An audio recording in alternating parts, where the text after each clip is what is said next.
It is honestly a miracle that I'm still alive today and able to make this video,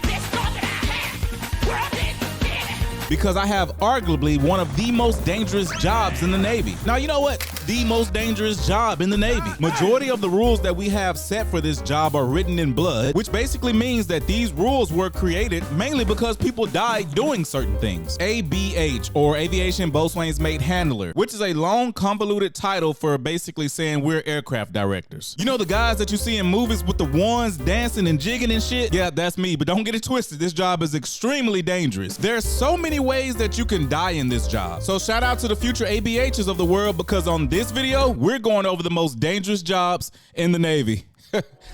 Let's get started. What's poppin' YouTube? 911 the baby go. Welcome to the Go Farm. I got something for you. Now, today's video was actually brought to you by you guys. That's right. Oftentimes I find myself making videos based off of the questions that you guys leave in the comment section. So if in the future you would like to see a video based on a question that you may have, be sure to drop it down in the comment section below. If you want to financially support the channel, consider leaving a financial super thanks in the comment section below. And those questions I make sure to answer on my Q&As every time I reach another 1,000 subscribers on the channel. Follow your boy on Instagram at 911babygoat if you want to keep up with the random bullshit that I do on a day-to-day basis. And I would encourage you to stay to the end of the video, because not only do I have a huge announcement, but I'm also going to tell you about how I almost died when I was on deployment because of this rate, ABH. ABHs, what do we do? Is it worth it? And should you become an ABH? Well, like I said earlier, ABHs, or Aviation Boatswain's Mate Handler, is basically a fancy way of saying aircraft directors. Regarding your career as an ABH, there are a different amount of places that you can be. You can be on the flight deck of an aircraft carrier, the hangar bay of an aircraft carrier, which is like the inside, think of like the belly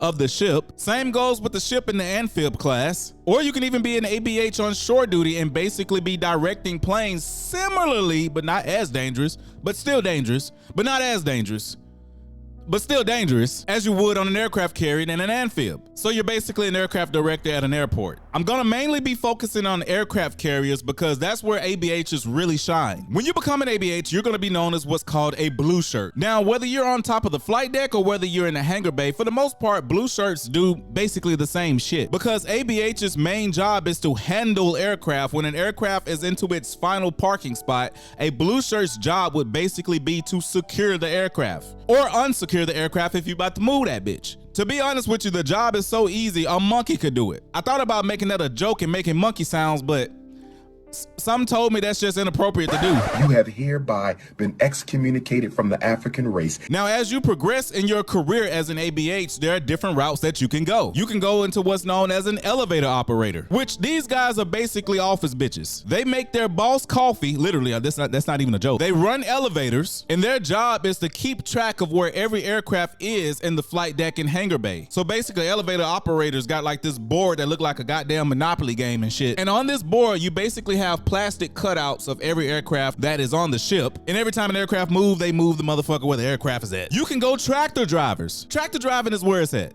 That is if you can drive. If you can't drive, ain't nobody gonna like your ass. Again, the job is self-explanatory. A tractor drive gets on a tractor and they hook a tow bar up to the back of the tractor, which is connected to the jets or the aircraft. And the aircraft director, which I'm gonna get to in a minute, is the one who directs the tractor driver where to go so that you can park an aircraft into its final spot. I know what you're thinking. How the fuck is this the most dangerous job in the world? Don't worry, I'm getting to that. I'm just trying to tell you what you're gonna be doing before you die. I'm just trying to tell you what you're gonna be doing before you get to the dangerous part. Both the tractor driver and the director got to have a synergy together in order to get an aircraft into final spot without doing what we call jacking the move off. Jacking the move off is when you can't get the aircraft exactly where it's supposed to be, so you got to pull it out and then pull it in, put it in and pull it out and then put it in and then pull it and then put it in and then pull it out and then pull it in and then pull it out and then put it in. Pull it out, pull it in, pull it. We call that jacking the move off. You don't want to be a jacker offer. Nobody likes a jack off.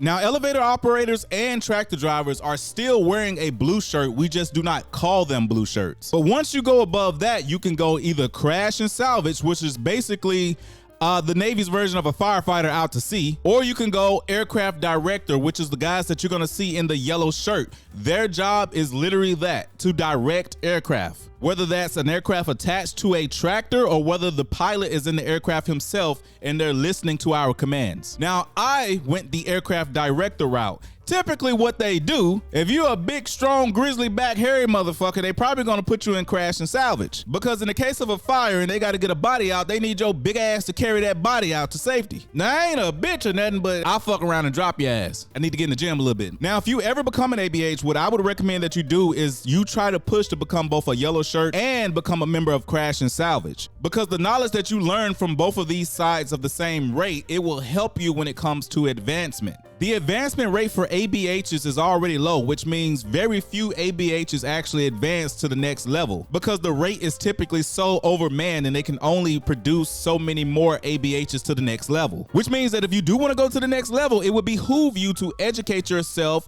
on both Crash and Salvage and the director side, because that makes up a large portion of the test that you're going to have to take to advance to the next rank. Crash and Salvage job is basically to be competent at fighting fires and rescuing personnel. Aircraft directors, or yellow shirts is what most of them prefer to be called. Their job is to be competent at directing aircraft into final spot safely. In other words, don't hit shit. We call that a crunch. You would rather curse your mama out in the middle of church than to get a crunch. Shut up, bitch! Because even the slightest scratch on an aircraft is usually worth hundreds of thousands, if not millions of dollars. And trust me, that is a lot of pressure. So if you ever become an aircraft director, you want to make sure that you're following all of the rules, because that will save your ass in the case that you ever do get a crunch. Okay, let's get to why this is the most dangerous job in the Navy. There are so many ways that you can and people have died in this particular rate. The shit can literally be on 1,000 ways to die. A helicopter can randomly lose control and crash. You can get stuck in a tight spot and get burnt alive by jet exhaust. You can have a pilot come up on power and blow you into the intake of another jet and cut you into millions of pieces. You can accidentally run into the propellers of an Hawkeye and again, get cut into millions of pieces. And I would encourage you to Google this shit that I'm talking about, because I'm not just throwing shit out of my ass. This shit has happened. If you ever become an ABH, ask seasoned and veteran ABHs about a man named Big Rob. May he rest in peace, but this is a man who was decapitated on the flight deck. When the jet flew off, his head was literally on the wing of the jet. And the tower just told the pilot to land because he didn't want to freak the pilot out by saying, hey, you just accidentally killed a man. And the head is on the fucking wing. You can have hanged ordnance when a plane is landing. That means that bomb is hanging like a motherfucker and it might explode. A plane could crash at any minute and have shrapnel and fire everywhere. The metal wire that catches the jets that land on aircraft carriers can snap at any minute. Again, don't believe me? You're already on YouTube after this video. Just Google broken wire US Navy. If that shit breaks, which it has happened, and it hits your body, your fucking legs are gonna be on the East Coast. Play the sound effect. All right, appreciate it. And the other part of your body is going to be all the way over there. You can accidentally trip inside of a jet blast deflector, and as it's lowering down, can be crushed into a pancake. You can accidentally be blown off of the ship, and hopefully you're doing your maintenance on your float coat, because I hope you can float, because God forbid that you get blown into the water. You don't know how to stay afloat long enough for those helicopters to come get you. And let me tell you something, if you get blown off of the ship in the Navy, I'm just going to be honest with you, they are going to take their precious ass fucking time trying to get your ass. Like, yes, if a person gets blown off of the ship, they normally send helicopters to come look for you. Two things. One, it typically takes those helicopters forever to get the fuck in the air. So again, I hope your float coat is working, and I hope there ain't no sharks nearby. And two, they only going to look for your ass for so long before they carry on with the mission. And they just send your family an American flag and shit, and they just recruit another motherfucker to come in. Sound like some scary shit, right? It is. If you ever become an ABH, you need to have a healthy respect and fear for the flight deck and the job within itself. Typically speaking, there are 3 times that you're going to get hurt on the flight deck. 1, you're not paying attention. 2, a freak accident. And 3, you're not following the rules. I actually compare it to traffic. If you ever decided that this is the rate that you want to do, I don't want to deter you from it. That would be like deterring you from driving. You can Google a whole bunch of shit about a whole bunch of car wrecks and a whole bunch of fucked up shit that's happened on the road. That's not stopping nobody from getting their license. And typically when a person gets hurt in traffic, it's because of the same reasons. They're not paying attention, it was a freak accident, or they were not following the rules of the road. As an ABH on the flight deck, it is very similar to that. There's no guarantee, but if you want to lower the risk, pay the fuck attention, follow the goddamn rules, and there really ain't shit that you can do about a freak accident. It wouldn't really be an accident, let alone a freaky one, if you could control it. Now, would it? I'm in the process of getting my memberships for the channel approved. And the membership for the channel is going to come with a lot of benefits, especially for those that are considering joining the Navy and they need a listening ear and some genuine advice and guidance in their career. Each tier will have perks, and the higher that you go up in the tier, you'll get the perks of all the previous tiers. The most affordable tier will be for those that just want to financially support the channel, and they will get priority anytime that I live stream. The one after that, I think, is going to be the sweet spot, because you guys are going to get additional content that no one else is going to see. The content of this tier is going to be extremely helpful for those that are trying to join the Navy or those that are early in their career in the Navy, because I'm going to give you all the information that you need to be prepared and to be successful. The tier above that will actually allow you to have an hour consultation with me where we can talk about anything Navy. And the highest one is pretty dope, because not only do you get all of those perks, but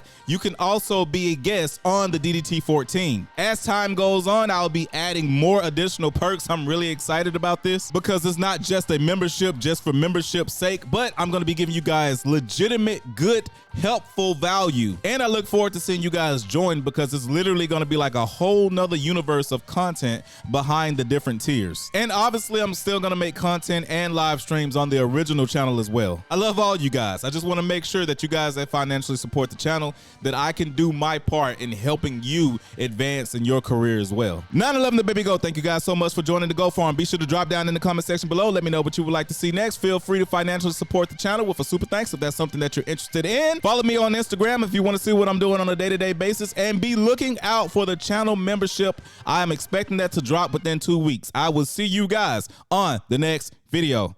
Peace.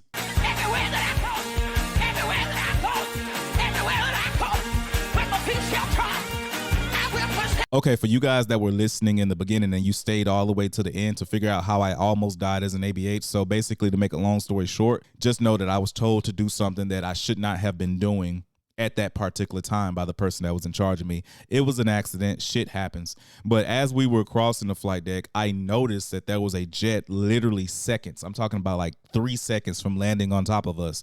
And I reacted in enough time, and I grabbed his float coat and I like yanked him out of the landing area, and then I jumped back myself, and literally like 2 seconds after that, the plane landed. Like, if I would not have noticed and 2 more seconds would have went by, we both would have been dead. Like, literally, like, not like hurt or injured, like we would have been dead.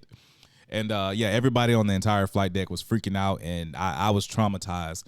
And honestly, I think I still got post-traumatic stress disorder about the shit, but it made me realize just how dangerous this job really is.